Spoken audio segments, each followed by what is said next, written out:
I need you to stay with me for what I am about to tell you, because the temptation when you hear the beginning of this story is to think you know where it goes. You do not. I did not know where it went either, and I was the one living it.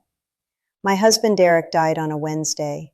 He had been in the hospital for 18 days with a heart that had been quietly failing for longer than either of us knew, or longer than I knew.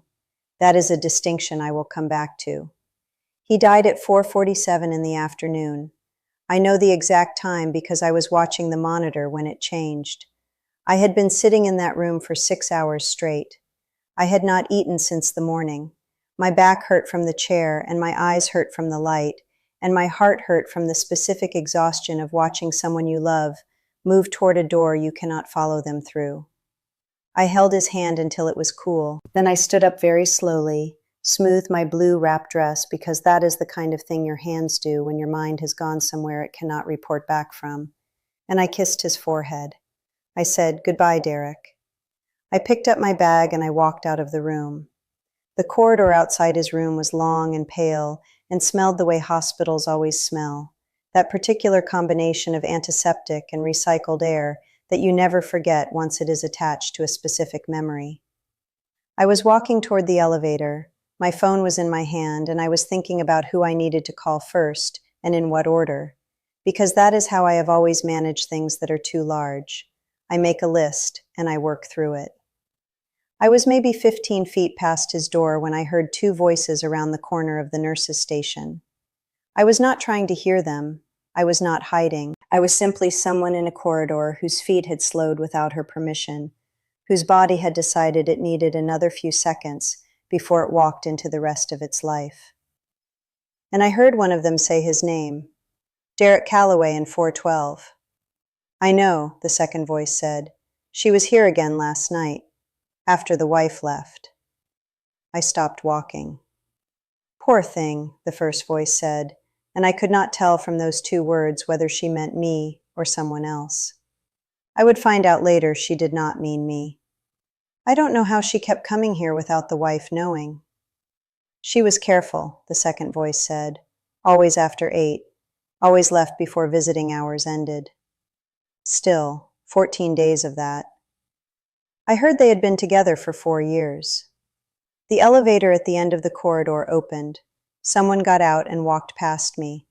I did not move. I was standing completely still in the middle of that hospital hallway, with my husband dead in the room behind me, and two nurses around the corner telling me that for the past 2 weeks, while I had been sitting in that room watching him die, another woman had been doing the same thing, taking turns.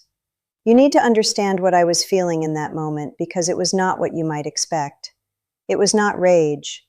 It was not the dramatic thing. It was something more like the sensation of a floor giving way, slow and then all at once, when you suddenly understand that the room you thought you were standing in is not the room you are actually in. I had been standing in the wrong room for 4 years. I did not go around the corner. I did not confront the nurses. I stood for another 3 seconds in that corridor. Then I pressed the elevator button, and I got in, and I rode down to the lobby, and I walked through the automatic doors and into the Charlotte afternoon. Bridget was waiting in the parking lot. She had driven me that morning, and she had spent most of the day in the waiting area downstairs. When she saw my face, she got out of the car immediately and came around to me and put both arms around me, and I let her hold me for a long time, there in the hospital parking lot in the late afternoon light. She thought I was crying for Derek. I was. But I was also crying for something else. Something that did not have a name yet, because I had not had enough minutes to give it one. "Let's get you home," Bridget said. I got in the car. I looked out the window as she drove, and I watched Charlotte go by, the neighborhoods and the traffic, and the ordinary Wednesday evening life of a city that did not know that anything had changed. And I thought about a woman who had been sitting in a chair like mine in that room, watching the same man, while I was down the street at home getting a few hours of sleep before I came back the next morning. Taking turns. I pressed my hand against the cool of the car window. I said nothing. I was already beginning to understand that silence was about to become the most strategic thing I owned. Bridget stayed that first night. She slept in the guest room and left the door open, and I knew if I made any sound at all, she would be there in 30 seconds. I did not make any sounds. I lay in the bed that Derek and I had shared for 11 years in this house, and I stared at the ceiling, and I let my mind do what it needed to do. It needed to go over everything. I am a person who reads. I have always been a person who reads, which means I am also a person who goes back over a text when something does not make sense, who rereads the paragraph that seemed clear but left a feeling behind. My marriage had been, I thought, a text I understood well. 14 years. We had been good at being together, or I had believed we were good at being together. We had rhythms. We had the kind of shorthand that comes from over a decade of shared life. We did not fight often, and when we did, it resolved quickly. He was attentive. He remembered things. Or he had been attentive in a way that I now understood might have been management. Careful management. The attentiveness of a man who needed to make sure the person he was lying to stayed comfortable and unaware. I thought about the last 4 years specifically. The 2 nurses had said 4 years. I turned that number over all night. 4 years ago, Derek had changed jobs, moved from a larger firm to the mid-sized one he was still at when he died. He had said it was for better work-life balance. He had seemed happier after the move. I had been glad for him. I thought about the business trips. Charlotte to Raleigh, Charlotte to Atlanta, Charlotte to Nashville. Not frequent, maybe 6 or 7 a year. I had never had reason to question them. I thought about his phone. He had always had his phone. We were not the kind of couple who checked each other's phones. I had believed that was because we trusted each other. I understood now that for one of us, that arrangement had been very convenient. At 6 in the morning, I got up. I showered. I put on a green dress because I was not going to perform my grief in black. Not that first morning, not for anyone. I went to the kitchen and made coffee, and when Bridget came in at 6:30, I said, "I need to go back to the hospital." She looked at me over the coffee I had poured for her. "For paperwork?" "For answers," I said. She put the coffee down. "Tell me." So I told her. Everything I had heard in the hallway.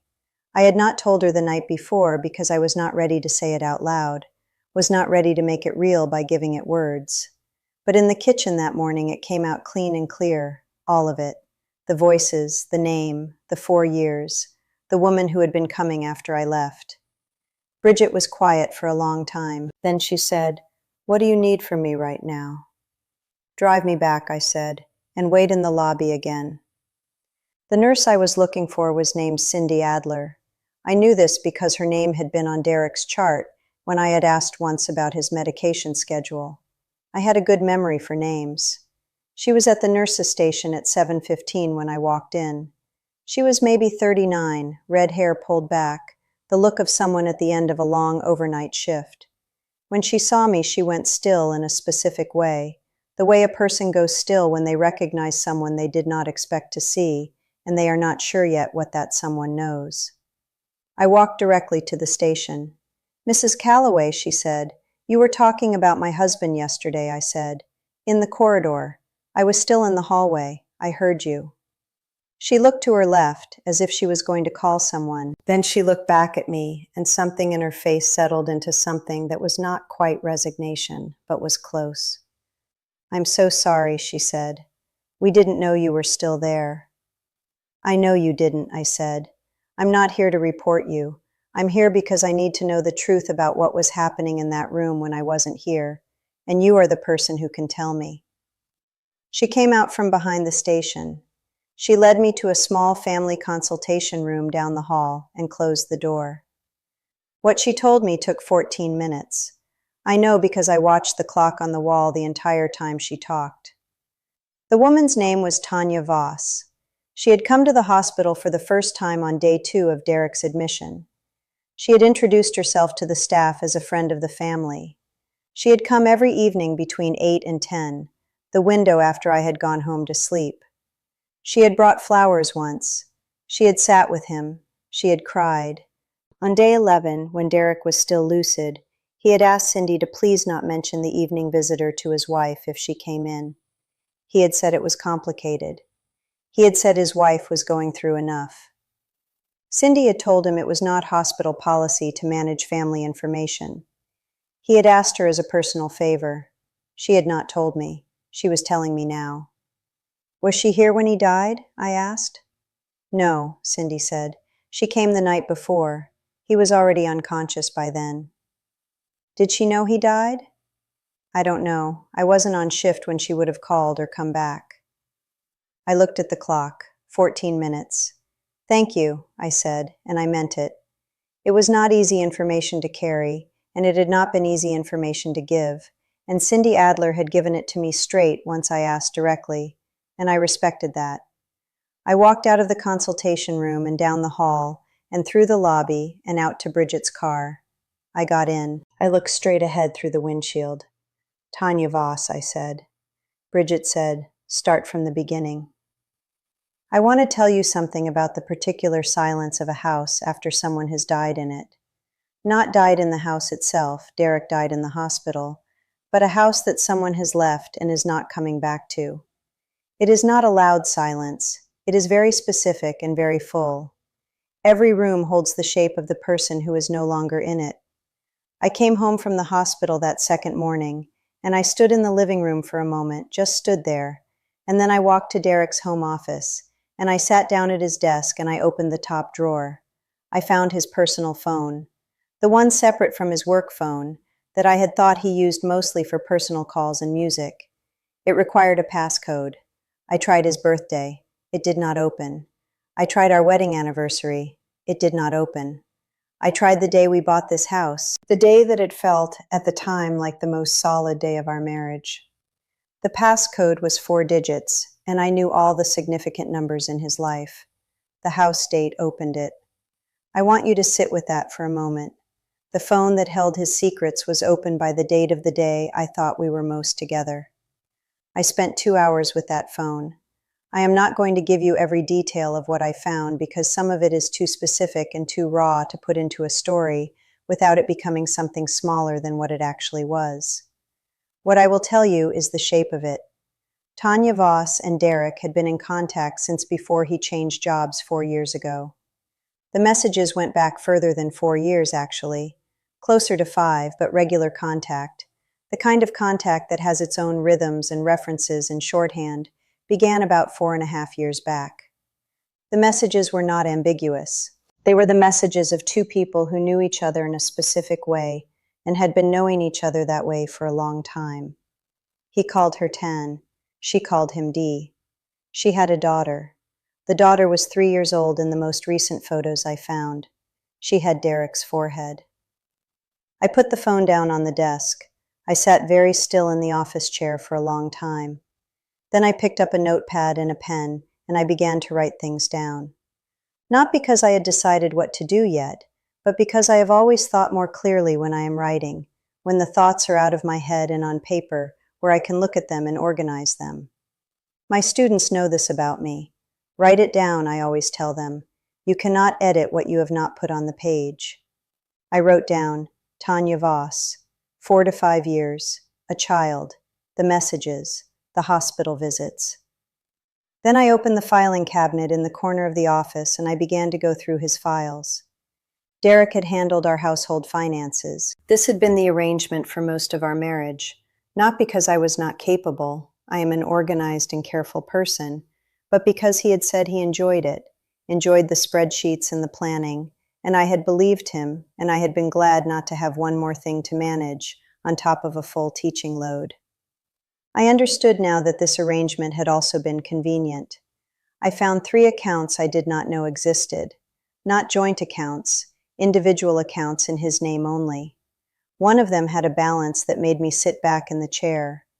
One of them appeared to have been used primarily for a specific category of expenses over the past 4 years. A car payment that was not for either of our cars. Rent payments to an address in the Noda neighborhood of Charlotte that I had never been to. Recurring transfers that had a regularity to them, the kind of regularity that suggests obligation rather than impulse. He had been supporting a second life, in the same city, 9 miles from this house. I closed the filing cabinet. I stood up. I went to the kitchen and I drank a glass of water standing at the sink, and I looked out the window at the backyard, at the garden Derek had planted 3 summers ago and tended every weekend. A garden I had always thought was a sign of his investment in this home, in this life. I thought about that garden for a long moment. Then I went back to the office, and I called Bridget, and I said, I need Calvin's help. Calvin was Bridget's husband, a CPA, and a man who had always been steady and without drama. I told him what I had found. He came over that evening and sat at Derek's desk and went through the files with a precision that I was grateful for. He did not editorialize. He did not express outrage on my behalf. He simply read and assessed, and at the end of 2 hours he sat back and said, Ray, you need an estate attorney, and you need one before the week is out. How bad is it? I said. It's not all bad, he said. There are some things here that work in your favor, but there are also things that will get complicated quickly if you don't move fast. Tell me what I need to know. He told me. I wrote it down. That night, after Calvin and Bridget had gone home, I sat in the living room in the dark, and I let myself feel the full weight of it. Not just the betrayal, not just the other woman and the child and the 4 years of careful management, but the specific grief of understanding that the man I had been mourning for 3 days was not the man I had mourned for. I had been crying for someone who existed partly in my imagination, a construction built on his charm and my trust, and 14 years of choosing to believe what I was shown. I was grieving the wrong story.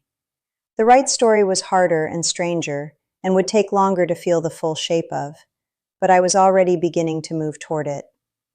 I went back to work 3 weeks after Derek died. Principal Hayes had offered me the full bereavement leave I was entitled to, and more. She was that kind of principal, and I had taken the first 3 weeks. But at the end of week 3, I woke up on a Monday morning, and I understood that the house was working against me. Every room of it was full of the version of Derek I was trying to stop believing in, and I could not do that work and also stay inside those walls all day. I needed my classroom. Room 114 had been my classroom for 8 years, 30 desks in 5 rows, bookshelves along the back wall, a whiteboard I preferred to the smartboard because I liked the physical act of writing, posters with lines from books I loved, Toni Morrison, James Baldwin, Zora Neale Hurston, the window on the east side that let in good morning light from September through March. When I walked in that first morning, my students were already in their seats. 11th grade, AP English. They were good kids, curious and sometimes difficult, and always worth the work. When I came through the door, I felt 22 pairs of eyes do a quick read of my face, the way young people do when they are trying to assess whether the adult in the room is okay. I stood at the front and I said, Good morning. I know I've been out for a while. I'm glad to be back. Let's talk about what you've been reading. And just like that, it started again. You need to understand what that room did for me. The students did not know the details of my marriage. They knew I had lost my husband, and they were quietly, in the way of teenagers who are trying to be kind without knowing how, trying to be gentle with me. One girl, Amara, had left a small plant on my desk with a note that said, For your room, Mrs. Calloway. A boy named Travis had turned in an essay a week early and written at the top, I hope you're okay. I was not okay. But I was holding. Teaching requires a specific kind of presence. You cannot be somewhere else while you are in front of a classroom. You have to be there entirely, tracking who is confused, who is checked out, who is on the edge of understanding something they have not touched before. That requirement, that total presence, was the only thing in my life those weeks that forced my mind off of what I had found in the office and onto something forward-facing. We were reading a novel about a woman who discovers that her life has been built on a series of other people's choices, made without her knowledge. I had assigned it in September before any of this happened. I stood in front of my students that first week back and taught that novel with a precision and a depth I had not brought to it before, because now I understood it from the inside. One of my students, a quiet girl named Petra, who usually said very little in class discussion, raised her hand in the middle of a conversation about the protagonist and said, Do you think she actually didn't know? Or do you think some part of her knew and she just didn't want to look? The room went still. I looked at Petra for a moment. She was looking at the book, not at me. I think, I said, that there's a difference between not knowing and not having been given the tools to see. And I think sometimes we blame ourselves for being deceived by someone who is very good at deceiving, when the fault belongs to the person who chose to deceive. Petra nodded slowly. The class moved on. I stood at the whiteboard for a moment after that exchange, and I felt something loosen in my chest, something that had been knotted since the hospital hallway. I had said it out loud, not about myself, but in a room, to someone who was listening. The fault belongs to the person who chose to deceive. I needed to hear it as much as Petra needed to say it. Jerome Lattimore stopped by my room at the end of that first week back. He was the history teacher 2 doors down, a man I had worked alongside for 6 years. He was the kind of colleague you trusted without having examined the reasons for it, just a steady and decent person whose presence in the hallway never failed to make the building feel more manageable. He knocked on the open door. He had a cup of coffee from the faculty room in his hand. "Didn't know if you'd had a chance today," he said, and held it out. I looked at him. He was not performing sympathy. He was not tilting his head. He was just a man offering a cup of coffee. "Thank you, Jerome," I said, and I took it. He nodded and went back down the hall. That was all. But I thought about it on the drive home, the smallness of it, the way an uncomplicated kindness can feel enormous when everything complicated is closing in around you. Calvin had given me 3 names, and I called them in order. The first 2 had availability issues. The third one was Gwen Fairchild, and when I called her office on a Thursday morning the week after I went back to work, her assistant put me through to her directly within 4 minutes, which told me something about how she ran things. "Ms. Calloway," she said, not Mrs. The distinction was small, and she probably had not thought about it. I noticed it anyway. "I need help understanding an estate," I said. "My husband passed 3 weeks ago, and I found some things in his records that I don't fully understand, and I need someone who can look at the full picture I need someone who can be straight with me." "That's what I do," she said. "Calvin Osei recommended you." "Calvin's a good man," she said. "Come in Monday." Gwen Fairchild was 48, a black woman with close-cropped natural hair and reading glasses she wore low on her nose, in a way that suggested she did not care how they looked, only that she could see through them. Her office was in uptown Charlotte, the kind of space that was ordered and professional, without being cold. She had a plant on the windowsill and a framed quote on the wall that said only, "The paperwork will tell you everything." I liked her immediately. I brought everything, the files from the home office, printed bank statements Calvin had helped me pull together, the account information, a timeline I had written out in my own hand because I needed the narrative to be organized before I could present it to someone else. She read through all of it while I sat across from her. She did not react visibly while she read. When she finished, she set the papers down and looked at me over the reading glasses. "You want the clinical version first or the human version?" she said. "Clinical," I said. "I can handle the human version on my own." She gave me the clinical version. It took 25 minutes, and at the end of it, I understood the following. Derek had maintained the 3 separate accounts for most of our marriage, though 2 of them had become significantly active only in the past 5 years. The joint assets, the house, the joint savings, the retirement accounts we had contributed to together were clean and entirely accessible to me. As his spouse, with no legal separation or divorce proceeding, I was the primary beneficiary across the board. The 3 hidden accounts were technically part of the estate, but complicated by their use pattern. The rent and car payment records showed ongoing support of a second household. The estate, she explained, did not owe that second household anything. The obligations ended with Derek. "What about the child?" I said. Gwen looked at me steadily. "That is a separate legal matter entirely, and one that will require its own resolution through a different process. But it is not your resolution to find. It is not your responsibility." "I know that," I said. "I just needed to hear someone with legal authority say it." "I'm saying it," she said. She was also saying something else, something underneath the legal language, and I heard it clearly. I was in a stronger position than Derek's deception might have left me if I had not moved quickly. The house was mine. The joint assets were mine. I had 14 years of documented shared life, and I was the legal spouse. I drove home from Gwen's office feeling, for the first time in 4 weeks, like I was standing on something solid.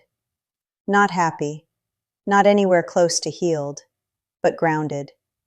I called Bridget from the car. "Gwen Fairchild," I said. "How was she?" "Exactly what I needed," I said. "What happens now?" "Now I close some doors," I said, "and I start deciding what to do with what's left." I did not look for Tanya Voss to make her feel worse than she already did. I did not look for her to perform my pain or to give her the satisfaction of seeing it.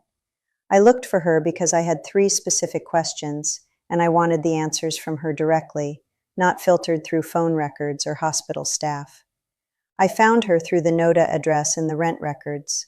I drove past the building on a Saturday afternoon just to know where it was, not to approach it then. It was a clean, mid-rise apartment complex 2 blocks from the Arts District. I drove back on the following Wednesday morning when I calculated, based on the pattern of the records, she was most likely to be home. I knocked on the door of apartment 4C. She opened it on the second knock, and I knew immediately she knew who I was. She was 36, with a lean face and careful eyes that went very still when she saw me standing there. She was wearing a maroon sweater, and her hair was pulled back. She looked like a woman who had been bracing for something and had been hoping it would not come. "Mrs. Calloway," she said.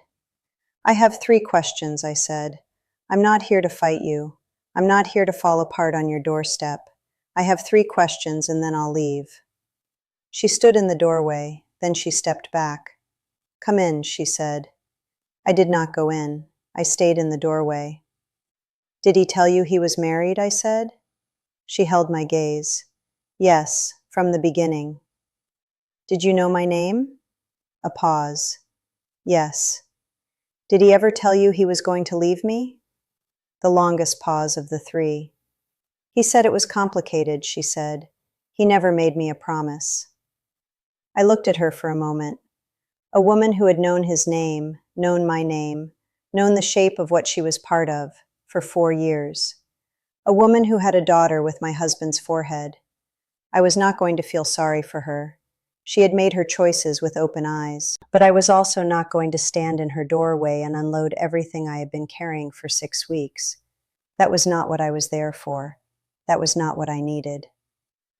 "I hope you get what you need for that little girl," I said, "through the appropriate legal channels. That is none of my business and none of my responsibility." She blinked. "And I hope," I said, "that the next man you choose actually has the decency to be honest with you, since he clearly wasn't honest with either of us." I pulled the door closed between us. I walked back to my car. I sat in the driver's seat for a moment. Then I started the engine and I drove back across Charlotte to my house, the house that was mine, on the street where I had lived for 11 years. I did not cry on that drive.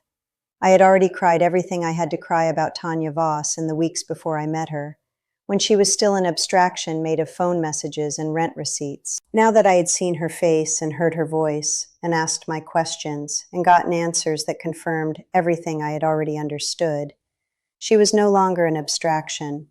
She was just a woman who had also been caught in someone else's decisions. I was done with her. I closed that chapter in my mind the way I closed a book I had finished, with finality, with the knowledge that I had read the whole thing, and with no desire to open it again. Gwen called me on a Tuesday morning in the 6th week after Derek's death and asked me to come in because she had completed the full estate review and she wanted to walk me through it in person. I drove to her uptown office with my notebook, and I sat across from her, and she walked me through it the way she walked through everything, clearly and without softening the hard parts.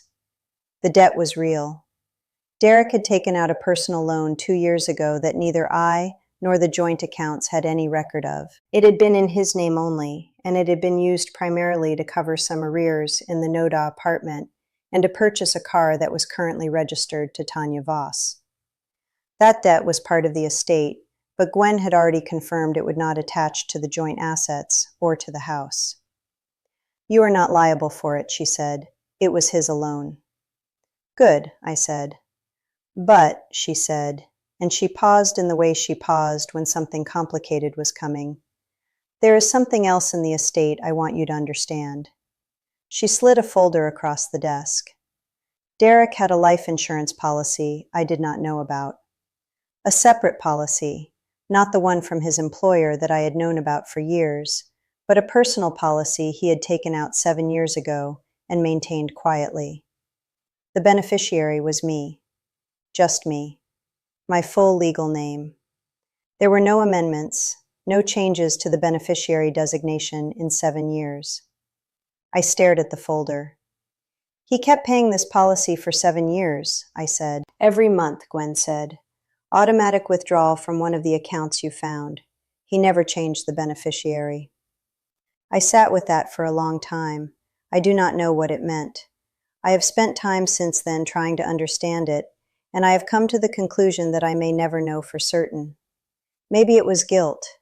Maybe it was a version of love that existed alongside everything else he had done. One of those contradictions that real people carry that you cannot fully resolve. Maybe it was practicality. He knew the marriage looked solid from the outside, and he wanted the policy to look solid too. I do not know. What I know is that he had maintained a policy in my name for 7 years without changing it, even after Tanya, even after the child. Gwen looked at me. "How are you doing with this?" "I'm thinking," I said. "Take your time." I looked at the folder. Then I looked at the window. Then I looked back at Gwen. "What do I need to sign?" I said. She walked me through the paperwork. The policy was substantial. Not life-changing in a dramatic sense, but meaningful. Enough to pay off the remaining mortgage on the house, set aside a year's worth of expenses, and have something left to invest if I was careful. I signed what needed to be signed. Walking back to my car afterward, I stopped on the sidewalk and I stood in the Charlotte afternoon, the November air coming in cool and clear, and I thought about Derek. Not the version I had believed in for 14 years, the real one, the man who had 2 lives running in parallel, and who had, somehow, in the middle of all of it, kept a life insurance policy with my name on it, and never changed it. People are not simple. Not the ones who hurt you, and not the ones you loved who turned out to be something different from what you believed. I was not going to flatten him into a villain, because that would have been its own kind of untruth. He was a man who had done serious harm to me, and to another woman, and to the child who had his forehead. And he was also, somewhere inside that, a man who had not been able to make himself remove my name from a policy he kept paying for 7 years. I was not forgiving him. Let me be clear about that. But I was going to let the complexity exist without needing to resolve it. Then I got in my car, and I drove to Bridget's house, and I sat at her kitchen table, and I told her everything. And she poured us both a glass of water and said, "Okay, so what do you do now?" "Now," I said, "I build something." The legal work finished in December, almost 3 months after Derek died. Gwen sent me a final summary letter that laid out the estate settlement in clean, precise language, and when I read it, I felt the particular relief of something complicated becoming closed. The house was mine. The mortgage would be paid by the insurance policy.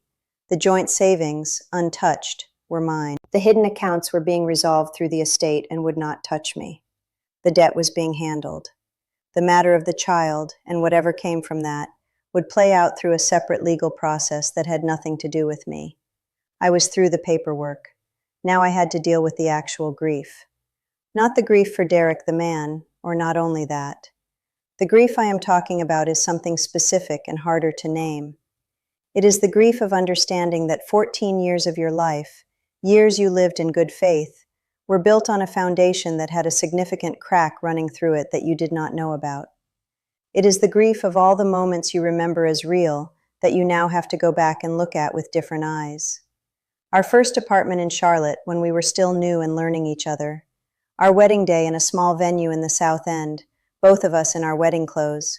Bridget as my maid of honor. Derek's friends filling the first 3 rows. Vacations. The Sunday mornings we spent in the garden. The evenings I thought we were just two people being easy with each other. Those things happened. They were real. I was real in them.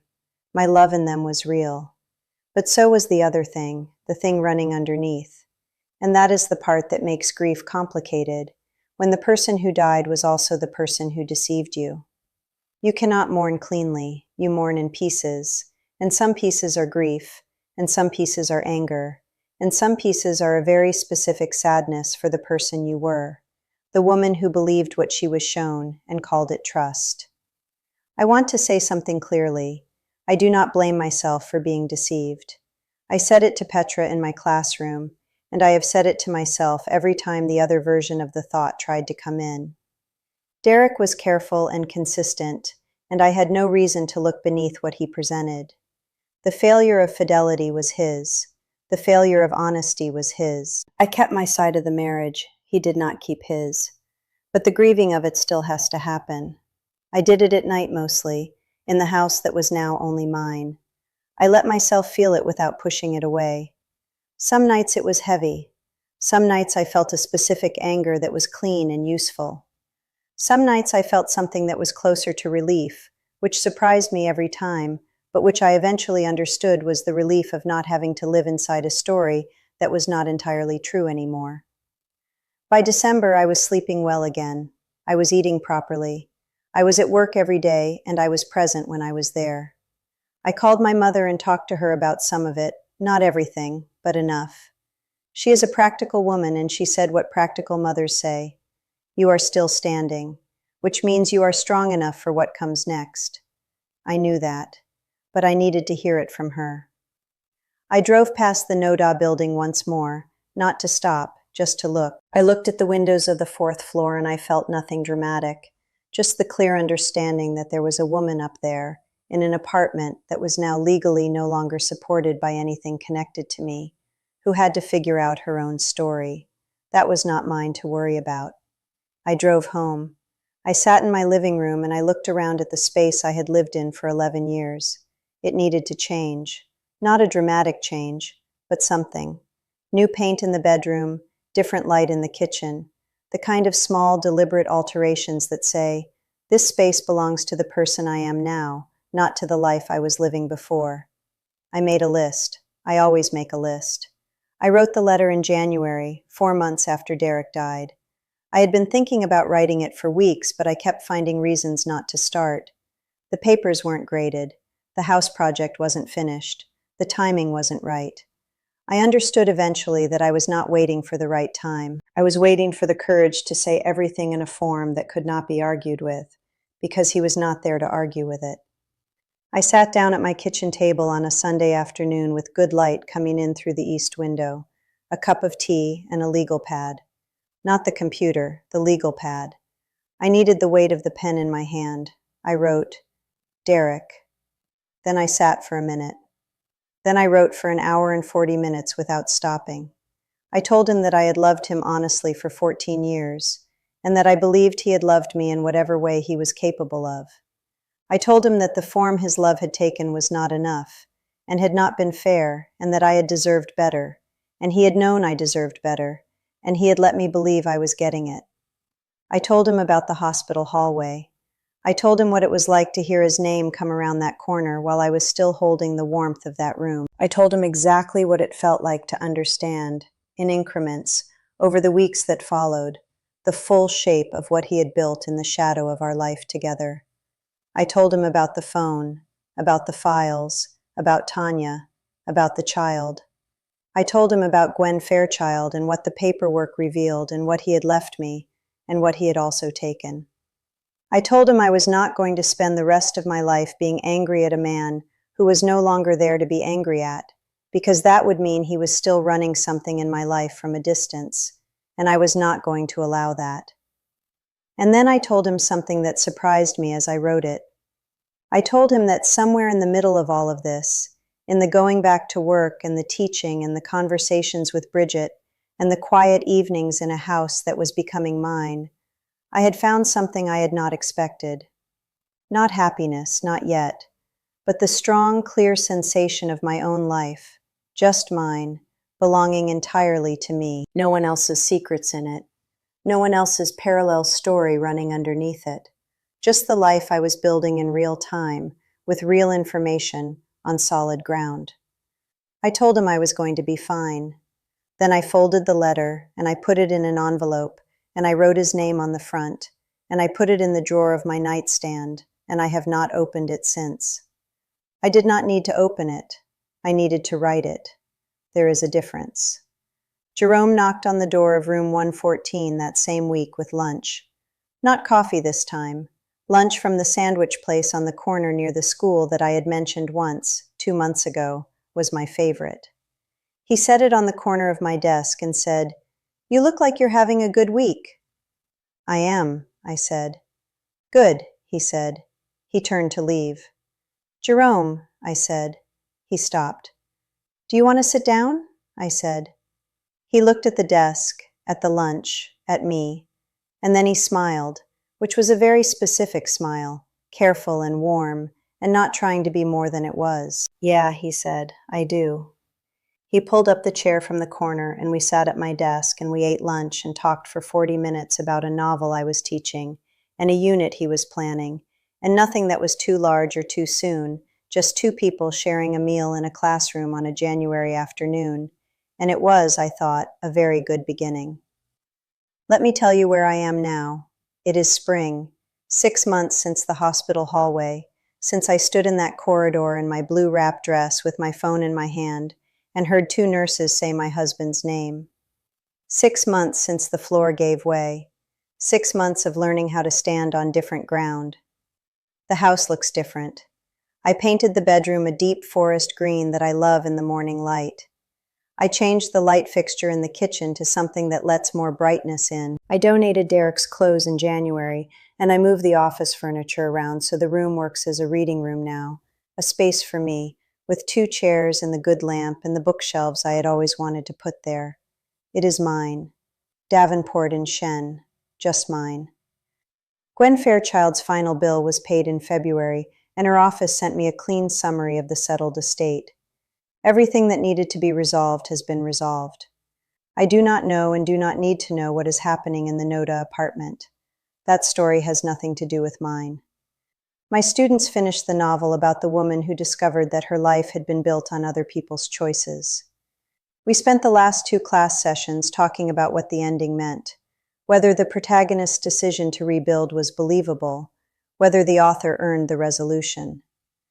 The conversation was the best one we had had all year. Petra, the quiet girl, said, "I think the point is that she stops making the story about what was done to her and starts making it about what she does next."